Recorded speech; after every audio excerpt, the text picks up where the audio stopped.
The African Union's outgoing chairperson, President Macky Sall of Senegal, has called for the formation of an African standby force to deal with terrorism and security-related challenges across the continent.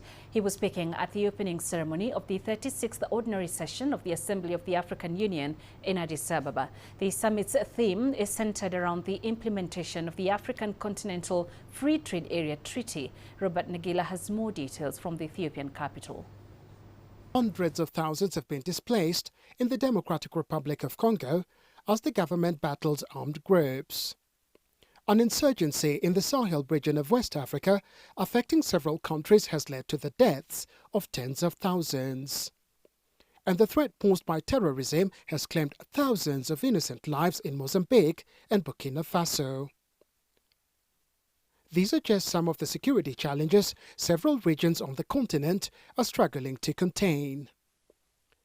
At the opening ceremony of the 36th Ordinary Session of the Assembly of the African Union, peace and security were among the issues that topped the agenda, with the AU Commission chairperson Moussa Faki setting the tone. Many nations, he said, were single-handedly facing the threat of terrorism that had destabilized their countries. Today, the countries that are confronted with terrorism are left on their own to defend for themselves with general indifference. I can understand the bitterness of these people.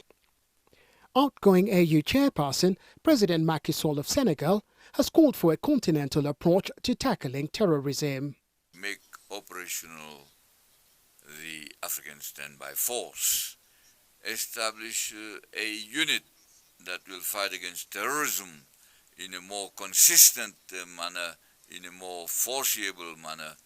Ethiopia's Prime Minister Abiy Ahmed has meanwhile lauded the AU's efforts in reaching a peaceful settlement of the conflict in his country using homegrown solutions.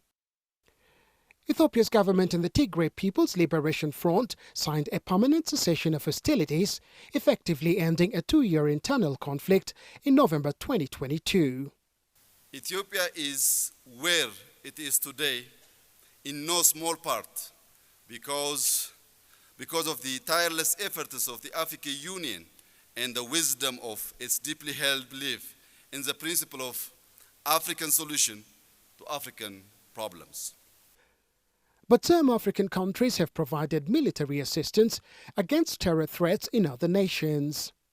In Somalia, East African nations are part of an African Union-led peacekeeping mission battling al-Shabaab militants.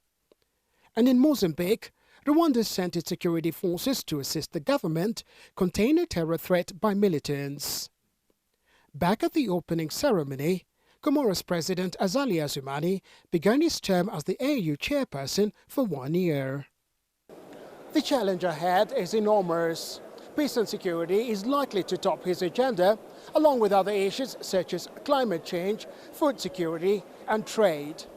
Robert Nagila, CGTN, at the AU headquarters, Addis Ababa, Ethiopia.